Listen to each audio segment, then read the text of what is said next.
Snow fell softly outside the Pollock family's Massachusetts estate, each flake catching the glow of perfectly arranged Christmas lights. Inside, the warmth of a crackling fireplace filled the living room, where 16-year-old Debbie Pollock sat cross-legged on the leather couch, her fingers absently tracing the embroidered pattern of a holiday cushion. The scent of cinnamon and vanilla wafted through the air as her mother, Rachel, busied herself with final preparations for their annual Christmas party. The grandfather clock in the corner struck 4, its deep chimes echoing through the 3-story home in the prestigious Baker Heights neighborhood. Every surface gleamed with festive decorations, glass ornaments, twinkling lights, and meticulously arranged garlands, transformed the already impressive house into a winter wonderland straight out of a magazine cover. For most teenagers, this would be a moment of excitement. The Pollocks' Christmas gathering was, after all, the most anticipated event of the season in their small town of Millbrook. But Debbie felt her stomach tighten as she watched her mother adjust a row of family photos on the mantel, ensuring each frame sat at the perfect angle. In every image, the Pollocks appeared flawless. Perfect smiles, perfect poses, perfect outfits. Yet tonight, as the sun began to set and the first guests would soon arrive, Debbie knew this picture-perfect holiday celebration would become a moment she'd never forget. On Instagram, the Pollocks were known as #MillbrookRoyalty. Rachel's account, with its 50,000 followers, showcased their seemingly perfect life through expertly filtered photos and carefully worded captions. Every post received hundreds of likes. Their Thanksgiving dinner spread, their summer vacations in the Hamptons, their color-coordinated Easter portraits. "Debbie, come here," Rachel called out, phone in hand. "Let's do a pre-party story for the followers." Her voice carried that familiar edge that Debbie had grown to recognize, the one that meant no wasn't an option. Reluctantly, Debbie walked over, watching as her mother adjusted the ring light she'd installed specifically for social media content. The numbers told their story. 287 posts of family celebrations, 152 mother-daughter matching outfit photos, 93 holiday decoration tutorials. But what the filtered squares didn't show were the retakes, the tension, the constant pressure to maintain their digital reputation. They didn't capture the nights Debbie spent scrolling through comments about her appearance, or the way Rachel's smile would tighten whenever someone mentioned her daughter's weight gain in person. As Rachel positioned them both in front of the Christmas tree, Debbie noticed the familiar hashtags appearing on her mother's screen. #PerfectFamily, Holiday Magic, #BlessedLife. But tonight's party would shatter their carefully curated online image, thanks to one stranger who would change everything. Before we dive deeper into tonight's events at the Pollock Mansion, take a moment to think about your own experiences with family pressure and social media expectations. This story isn't just about one family in Massachusetts. It's about all of us who've ever felt the weight of impossible standards. If you've ever stood in front of a mirror and wished you looked different, if you've ever felt the sting of judgment from someone who should love you unconditionally, or if you've ever wanted to speak up when you witness someone being hurt by harsh words, this story will resonate with you. Join our community of storytellers and truth seekers by hitting that subscribe button right now. Your presence here matters, and your story matters too. Click the like button if you believe in the power of standing up against body shaming, and let's create a ripple effect of change together. Want to be part of this important conversation? Share in the comments below where you're watching from. Whether you're in New York or New Zealand, your voice adds to this global discussion about family, acceptance, and real beauty. Now, let's return to the Pollocks' Christmas party, where 16-year-old Debbie is about to face a moment that will change her life forever. At 16, Debbie's relationship with social media had become a daily battle. Her private Instagram account, hidden from her mother's watchful eye, told a different story than the polished family posts. Late at night, she would scroll through photos of her former self, a younger Debbie who smiled genuinely before the weight of expectations settled on her shoulders. The comments on their family photos cut deep. "Wow, Debbie's changed since last year," or "The Pollocks always look amazing." Well, most of them. Each notification felt like a tiny needle, pricking at her self-worth. Her phone's camera roll revealed the truth. Dozens of deleted photos where she deemed herself not good enough, each one accompanied by a memory of her mother's disapproving glance. In her last class at Millbrook High, Debbie sat next to girls who freely posted silly selfies and unfiltered moments. They laughed about bad hair days and shared pizza photos with pride. But for Debbie, every public image required scrutiny. Her best friend Emma once asked why she never posted stories anymore. The answer stuck in her throat. How could she explain that her mother reviewed every photo before it went online? That each casual post had to uphold the Pollock family brand? Instead, she just shrugged and changed the subject, adding another small brick to the wall between her real self and the daughter she was expected to be. Rachel Pollock's morning routine always began the same way. Check notifications, respond to comments, plan the day's content. Her Instagram bio read, "Living my best life in Millbrook, mom and lifestyle influencer, as seen in MA Living magazine." Each sponsored post funded another piece of their curated lifestyle, from designer outfits to professional family photo shoots. In the master bathroom, she adjusted her silk robe and practiced her signature smile, the one that had earned her partnerships with local boutiques and luxury brands. Her phone buzzed constantly with messages from her social media manager about upcoming collaborations. The Christmas party could be great content, the latest message read. Followers love authentic family moments. The irony of authentic wasn't lost on Rachel. Her content calendar was planned months in advance, each post timed for maximum engagement. She'd taught herself photography, lighting, and editing to maintain complete control over their image. When other moms posted candid shots of messy kitchens or children in mismatched clothes, Rachel would scroll past with a mixture of disgust and pride. The Pollocks were different. They had a reputation to maintain, a standard to uphold. Her daughter's recent weight gain threatened that standard, and Rachel felt the pressure mounting with each new family photo opportunity. Tonight's party had to be perfect. Their sponsorship with an exclusive clothing brand depended on it. The tension between mother and daughter filled every corner of their spacious home. During breakfast, Rachel pushed a green smoothie toward Debbie, ignoring her daughter's untouched bowl of oatmeal. "It's the same one that fitness influencer I follow drinks," Rachel said, her tone leaving no room for discussion. Debbie stared at the glass, remembering when breakfast meant weekend pancakes and laughter. Their interactions had become a series of corrections and suggestions. "Stand straighter, smile wider, maybe skip the bread." Rachel's words always came wrapped in concern, delivered with a smile that never quite reached her eyes. She'd point out Instagram posts of teenage models and athletes, asking, "Wouldn't you like to look like that?" as if happiness came in a specific size. The Christmas party preparations intensified this dynamic. Rachel hovered in doorways, making lists of photo opportunities and ideal angles. She'd invited local business owners, other influencers, and Millbrook's elite, people whose opinions could make or break their social standing. Each decoration needed to tell a story. Each moment had to be camera-ready. Debbie watched her mother flutter around the house, remembering times when they decorated the tree together, singing off-key carols and making hot chocolate.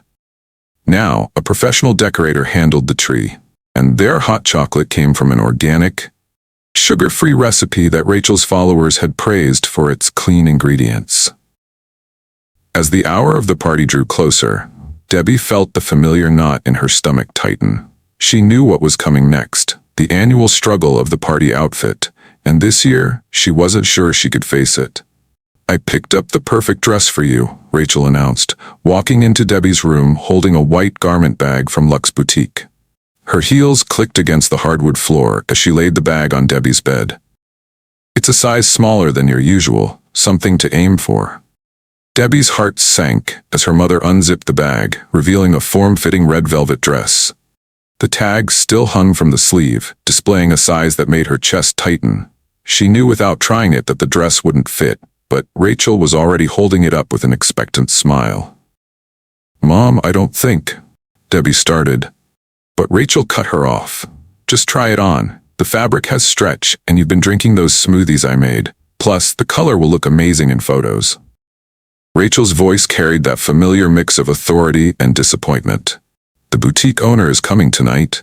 She's considering featuring us in her spring campaign." Debbie took the dress with trembling hands. "Could I wear my black dress instead? The one from last year?" Rachel's expression hardened. "That dress isn't appropriate for this year's theme. Everyone's wearing jewel tones.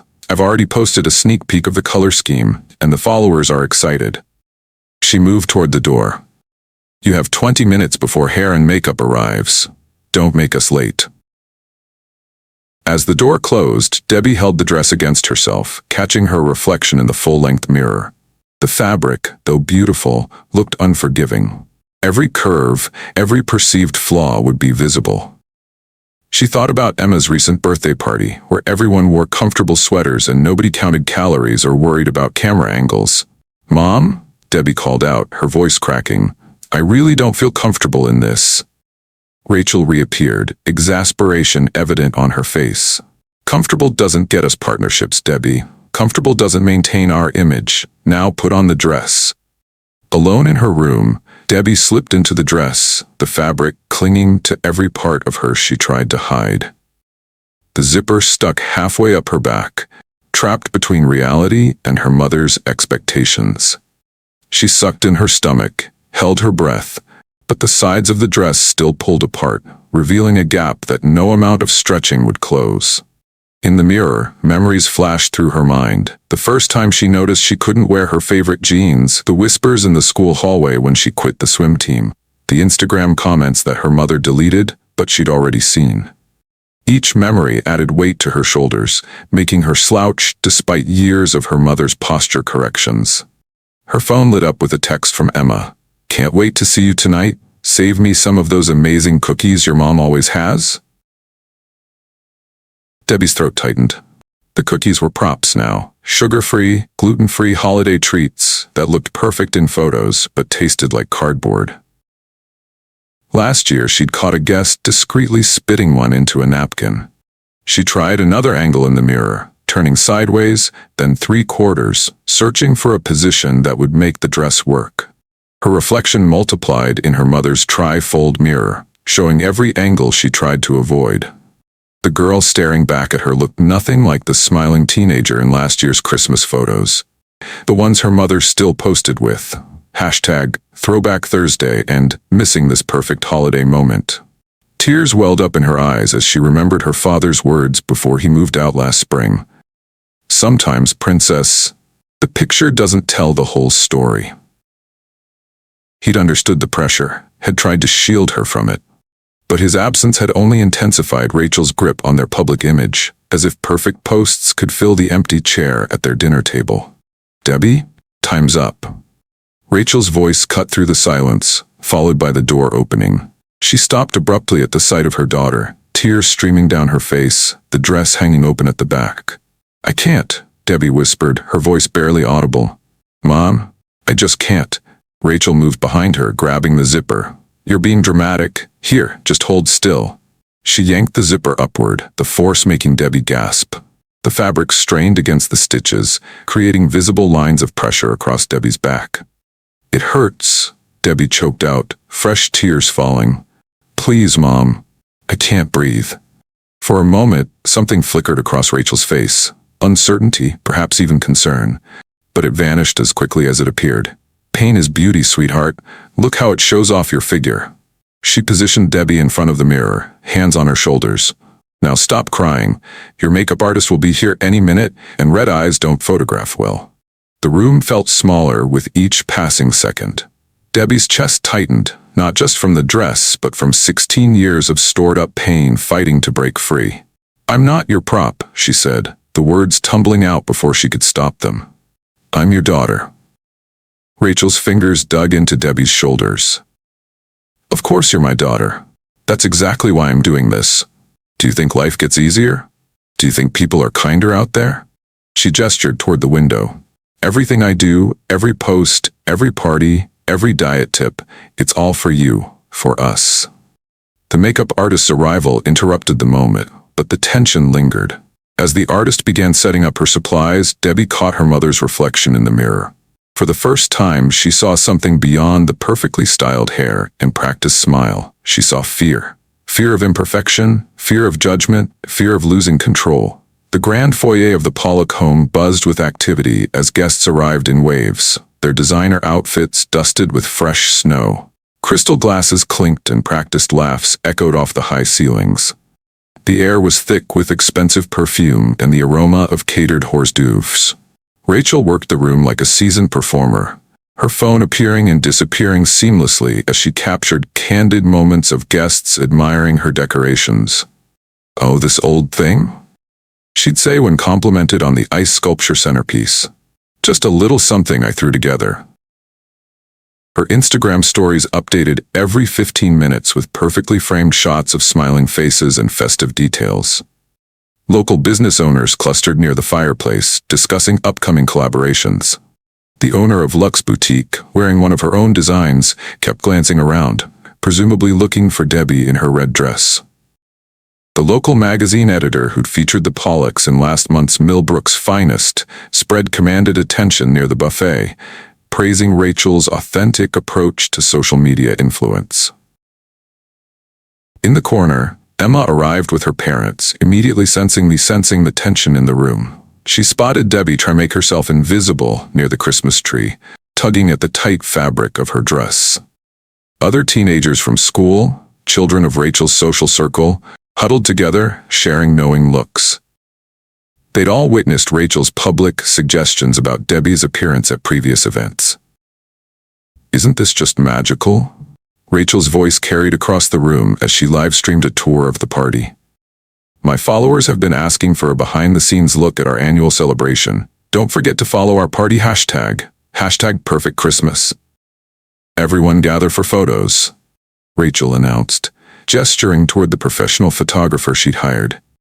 "Let's start with family groupings. Debbie, come here, darling." Debbie inched forward, hyper-aware of the dress constricting her movements. The photographer, a young man with kind eyes, began arranging people near the grand staircase. Rachel immediately took control, positioning herself center stage, pulling Debbie close beside her. "Turn slightly to your right, Debbie. It's more flattering," Rachel whispered through her fixed smile. The camera clicked, but Rachel frowned at the preview screen. No, let's try again. Debbie, honey, stand up straighter and suck in your stomach. The dress is bunching." Heat crept up Debbie's neck as nearby guests pretended not to hear. Emma stepped forward, attempting to join the photo, but Rachel smoothly intercepted. "Just family for these first shots, sweetheart. We'll do friend groups later." The photographer clicked again. Rachel's smile faltered as she reviewed the image. "The lighting's not quite right," she said, but her eyes were fixed on Debbie's figure. "Maybe if you stood behind me instead." "The lighting is perfect, actually," a calm voice interrupted. A woman Debbie didn't recognize stepped forward from the crowd. She wore a simple black dress and carried herself with quiet confidence. "I'm Kimberly Stanley, by the way, professional photographer myself." Rachel's practiced smile returned. "Oh, lovely to meet you. Are you new to Millbrook? I don't believe we've—" "The issue isn't the lighting," Kimberly continued, her voice gentle but firm. "The issue is that your daughter looks terrified. And who wouldn't be with someone constantly adjusting and critiquing their every move?" The room fell silent. Someone's glass clinked awkwardly against a table. Rachel's smile froze, then cracked slightly at the edges. "I'm sorry, but I don't believe you understand our family dynamic." "I understand more than you know," Kimberly replied, taking another step forward. If you're watching this right now, pause for a moment and think about Kimberly's courage. It takes tremendous strength to stand up and speak out when you witness someone being hurt, even if that hurt comes wrapped in love and good intentions. We've all been in situations where we wanted to say something, but stayed silent. Maybe you've been Debbie, trapped in a moment of public humiliation. Maybe you've been Rachel, not realizing the impact of your words. Or maybe you've been a bystander, wanting to help but unsure how to step in. This is your chance to share your story. Comment below with your country and tell us about a time you stood up for someone who needed support or wish you had. Your experience could inspire others to find their voice. Hit that like button if you believe in the power of speaking up And share this video if you want to spread awareness about the impact of public humiliation and body shaming, even when it comes from those closest to us. Now, let's see how Kimberly's intervention changes everything for the Pollocks. Kimberly Stanley moved through the now silent room with purpose, her presence commanding attention without demanding it. The party guests instinctively stepped back, creating a small circle around her, Rachel and Debbie. "Mrs. Pollock, I apologize for interrupting your photo session," Kimberly began, her voice carrying warmth despite its firmness. "I'm new to Millbrook, moved here last month. I've heard so much about your family's influence in the community, seen your posts, read about your perfect parties." She paused, letting her words settle. "But what I'm seeing tonight isn't influence, it's pain." Rachel's social media smile wavered. "I appreciate your concern, but this is hardly the appropriate time or place." "Actually," Kimberly interjected softly, "this is exactly the right time and place. Because right now, in front of all these people who follow your perfectly curated life, your daughter is silently breaking." She turned to Debbie, whose eyes were fixed on the floor. And I recognized that look because I saw it every day in my own daughter's eyes, not so long ago. The photographer lowered his camera, sensing the shift in the room. Emma had moved closer to Debbie, standing beside her friend in silent support. The boutique owner clutched her champagne glass, her earlier interest in the red dress forgotten. "You don't know anything about my family," Rachel said, her voice tight with controlled anger.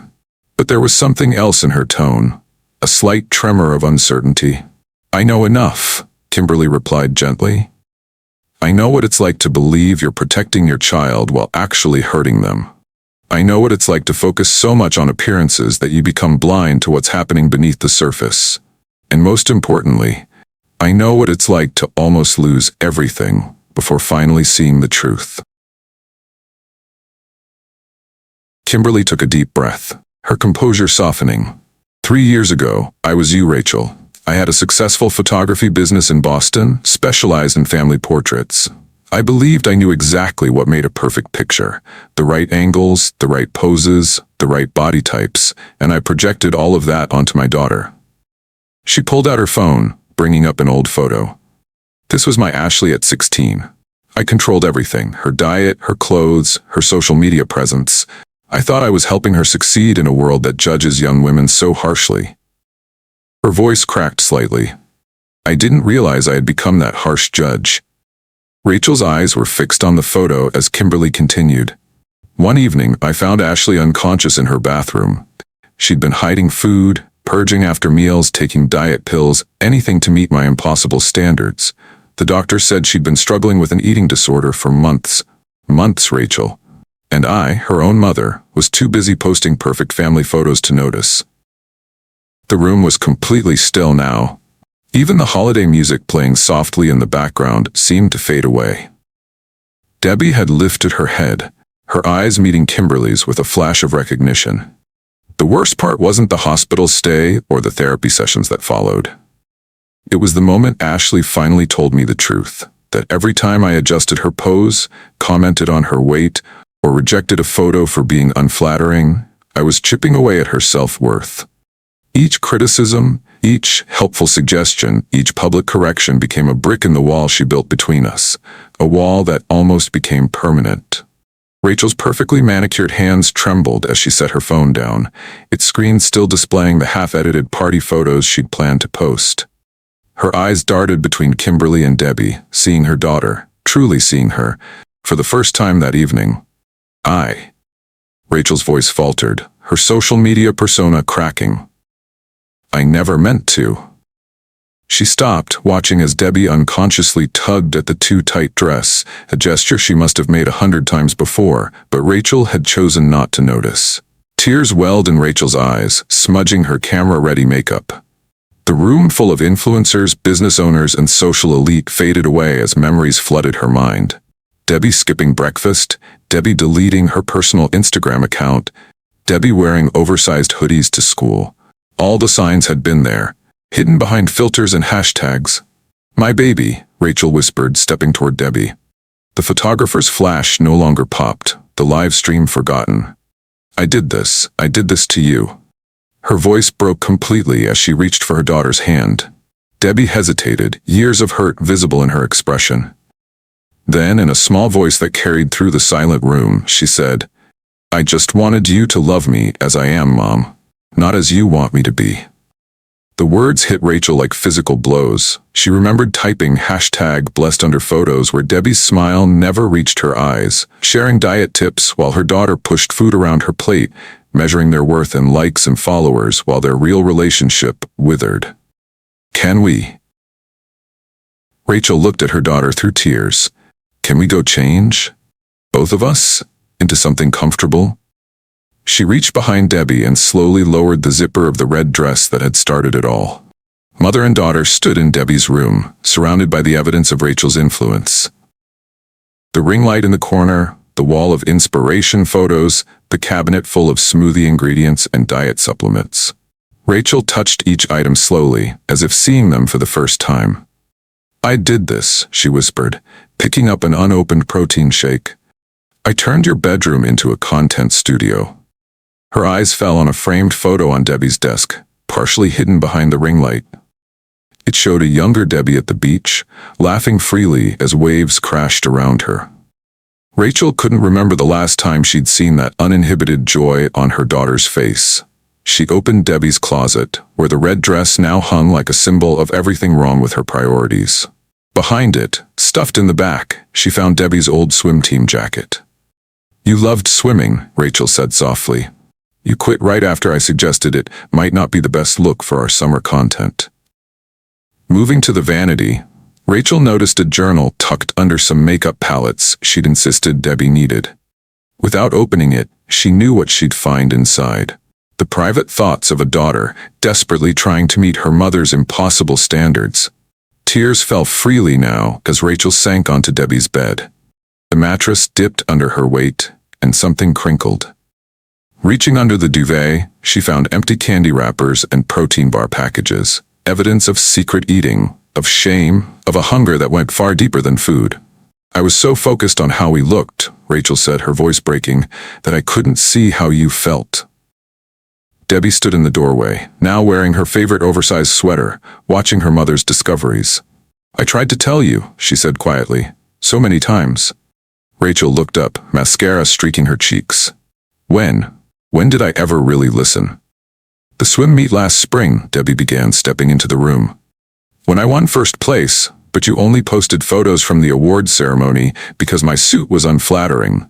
Or Emma's birthday sleepover, when you made me come home early because we'd posted silly face mask photos that didn't fit our aesthetic." Her voice grew stronger with each example. "Every time I reached for seconds at dinner. Every time I wanted to wear something comfortable instead of photogenic. Every time I begged to just be normal." Rachel reached for her phone instinctively, then stopped herself. It was this impulse, to document, to filter, to control, that had built the wall between them. Instead, she patted the bed beside her. "Tell me more, please. I need to hear it all." Debbie sat down, leaving space between them. "Do you know why I hide snacks under my blanket?" she asked. "Because after you started posting our clean eating journey, I felt guilty every time I was hungry. Normal hungry, Mom. Not Instagram hungry." "Oh God," Rachel breathed. She thought about the hundreds of comments praising her parenting, her influence, her perfect family. I really thought I was protecting you, teaching you how to succeed in a world that judges appearances. But you became that world, Mom," Debbie said, tears spilling over. "Every judgment, every criticism, every disappointed look, it all came from you." "Can I hug you?" Rachel asked hesitantly, for the first time in years asking permission instead of directing. When Debbie nodded, she pulled her daughter close, feeling the tension in her shoulders slowly release. "I'm deleting the apps," Rachel said suddenly, pulling back to look at her daughter. "All of them. Right now." She picked up her phone, but Debbie's hand stopped her. "Mom, no, that's not what I want." Debbie took a deep breath. "I don't need you to delete your social media. I need you to see me. Really see me. And love what you see, not what you can make me into for the camera." Rachel nodded slowly, understanding dawning. What if we start over? No filters, no poses, no forced content. She glanced at the party still happening downstairs. starting tonight. Together, they began transforming the room. The ring light was unplugged and moved to the closet. The inspiration photos came down, replaced by Debbie's swim team photos and candid shots with Emma. Rachel picked up the protein shakes and diet supplements, heading for the trash. "You know what I miss most?" Debbie asked, helping her mother gather the supplements. "Sunday morning pancakes. Remember how we used to make them together, before they became cheat day content?" Rachel paused, a memory hitting her. Flour-covered counters, laughter, real smiles. "Tomorrow," she said firmly. "We're making pancakes tomorrow. No phones, no photos, just us." They heard footsteps in the hallway. Emma, checking on her friend. "Can Emma join us?" Debbie asked, a hint of the old sparkle returning to her eyes. "Of course," Rachel smiled, genuine this time. "The more real moments, the better."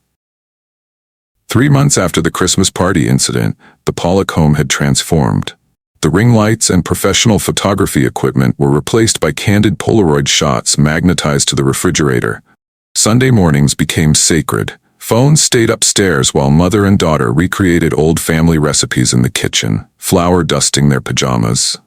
Debbie rejoined the swim team, with Rachel attending every meet, not to document, but to cheer. After each competition, they'd celebrate at the local ice cream shop, taking silly photos for themselves, not for followers. The red dress hung in the donation bag, a reminder of their old life. Family dinner became a phone-free zone. They talked about real things now. Debbie's college dreams, her renewed interest in marine biology, her struggles and triumphs at school. When Rachel spotted signs of anxiety in her daughter, she suggested therapy. Not for the perfect family image, but for genuine healing. They even attended mother-daughter sessions together. The change rippled through their community. Other mothers approached Rachel at school events, confessing similar pressures they put on their children. Debbie noticed younger girls on her swim team speaking more confidently about their bodies, no longer hiding behind towels during team photos. Kimberly Stanley became a regular visitor, mentoring both mother and daughter through their journey. Her presence reminded them that transformation was possible, that healing took time, and that authentic relationships were worth more than any number of followers. Rachel's Instagram feed underwent its own transformation.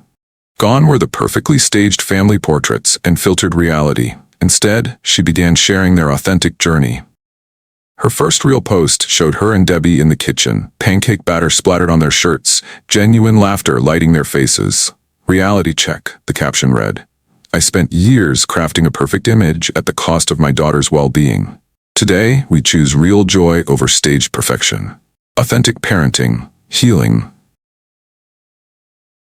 The response surprised her. Instead of losing followers, her engagement increased. Messages flooded in from mothers sharing similar struggles, teenagers thanking her for her honesty, and families inspired to make their own changes. Her influence grew stronger as it grew more authentic. Debbie created a new Instagram account, this time entirely her own. She shared swim meet victories and defeats, study session frustrations, and unfiltered moments with Emma. Her bio read, "Just being me, no filters needed." When younger girls from school messaged her about body image struggles, she became the supportive voice she once needed. The Pollock's annual spring garden party showed the deepest shift. Instead of hired photographers and scheduled content, guests were greeted with a phone basket at the door. "Join us in being present," the sign read. The event featured comfort food alongside the healthy options, and teenagers sprawled on picnic blankets, unconcerned about angles or lighting. Rachel's social media consulting business evolved too. She began specializing in authentic brand storytelling, teaching other influencers how to maintain boundaries between public sharing and private moments. Her most popular workshop? Building real connections in a filtered world. This story shows how one voice, one moment of courage, can spark a chain reaction of healing. Kimberly's intervention didn't just save one family. It created ripples that continue to transform lives throughout their community. If this story has touched you, it's time to be that voice of change. Share this video to spread awareness about the impact of body shaming and the possibility of family healing. Your share could reach someone who desperately needs to hear this message. Whether they're a parent realizing their mistakes, a teenager struggling with self-image, or someone wanting to speak up but feeling alone. Subscribe to join our community of storytellers and truth seekers.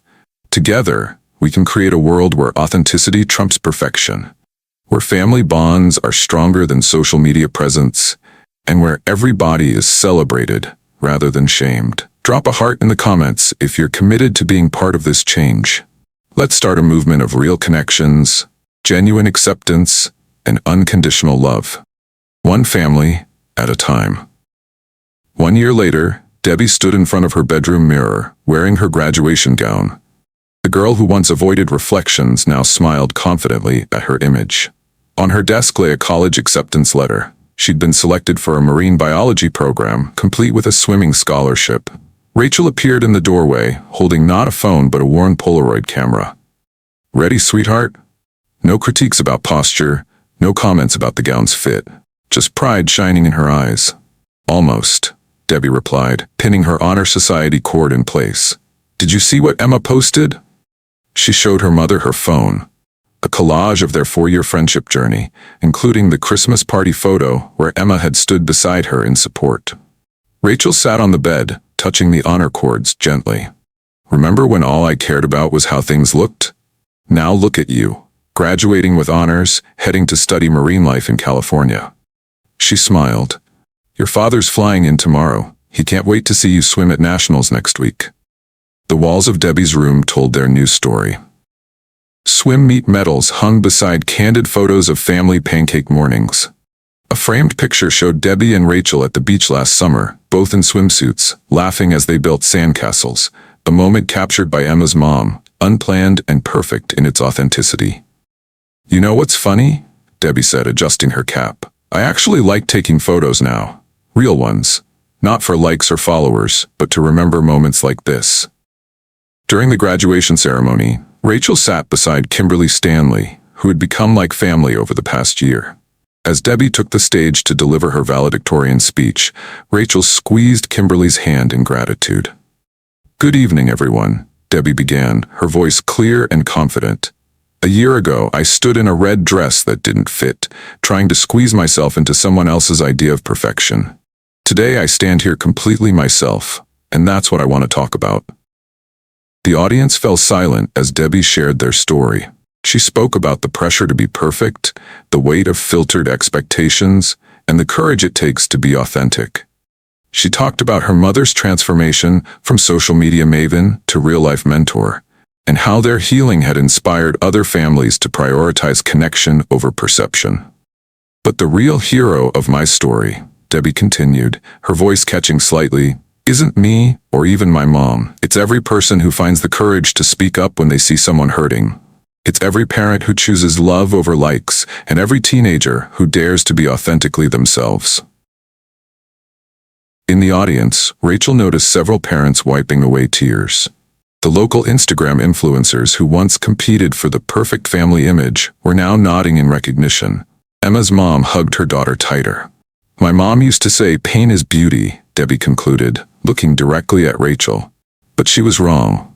Love is beauty. Truth is beauty. Being exactly who you are, that's beauty. And sometimes it takes someone else's courage to help us see it. Every family has a story that needs rewriting. Every parent has made mistakes thinking they were doing what's best. Every child has felt the pressure to fit someone else's mold. But change is possible. Healing is possible. When we choose authenticity over appearance, love over likes, and genuine connection over curated perfection.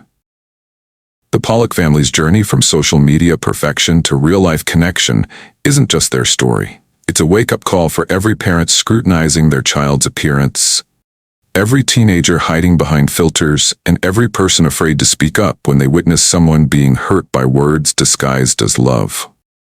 Think about the red dresses in your own life, the expectations that squeeze too tight, the standards that leave no room to breathe, the performances we put on for others while suffocating ourselves. Now imagine taking them off, stepping into your authentic self, and giving others permission to do the same. Be the Kimberly in someone's story, the voice that breaks through the perfectly filtered facade to speak truth with compassion. Be the Emma who stands beside a friend when they're struggling. Be the Rachel who finds the courage to change, or the Debbie who learns to love herself exactly as she is. Your story matters. Your voice matters. Your authentic self matters. Subscribe to our channel for more stories that challenge us to look beyond the surface and connect with what's real. Like this video if it resonated with you, and share it with someone who might need to hear this message today. Remember, true influence isn't measured in followers or likes, it's measured in lives touched, hearts healed, and truths spoken. Let's start that ripple effect today. Comment below with your own story of transformation, or simply write, "I choose real," if you're committed to being part of this change. Together, we can create a world where being real is more valuable than being perfect. This is where our story ends, but yours might just be beginning.